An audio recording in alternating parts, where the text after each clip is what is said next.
Right now, Canada is having a debate about a series of second lockdowns facing us in the fall after politicians are threatening to do just that. Justin Trudeau saying, watch out, we could go back to the way we were in the spring. Doug Ford, rather disappointingly, threatening similar things as well. This after BC was pushing the envelope and realized banquet halls, large gatherings like weddings, nightclubs, we're going to have to roll back on all of that. Well, what do you think? Should we be talking about a second lockdown? I think we need to pause and take a whole different approach philosophically to how we're talking about the virus right now. There's a lot of jokes online. People say, oh, how many weeks are we in the 2 weeks to flatten the curve thing? The idea that we go into hyper lockdown for just 2 weeks or 4 weeks or 6 weeks even and get it out of our system and then return to some degree of normal, as some people originally thought would be the case. Well, that's clearly not what's happening anymore, but is it right to just go back into the same sort of lockdown?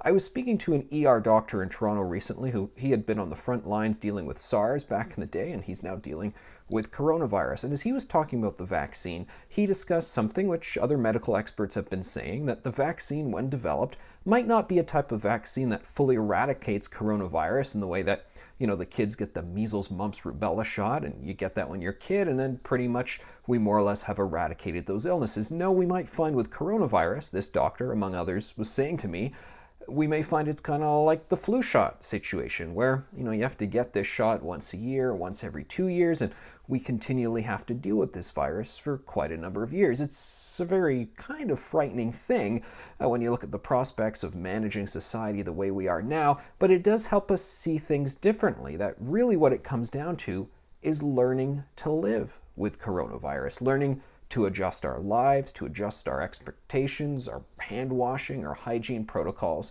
and so forth. Kind of a scary thing to talk about it in that regard, but at least acknowledging that we may soon need to be discussing how to live with coronavirus for the long term, even with some sort of vaccine available, means, okay, then we have to sort of segue out of talking about these blunt lockdowns and look at going in different directions, one that allow us to live our lives more freely, and see that we undertake initiatives to protect high-risk groups to make sure that they are tragically not dying of coronavirus, like we saw earlier on in the long-term care facilities. So just a note there on a way we can sort of temper all of this enthusiasm that some people seem to have for these second lockdowns, because can we all agree that nobody really wants to see that come to pass?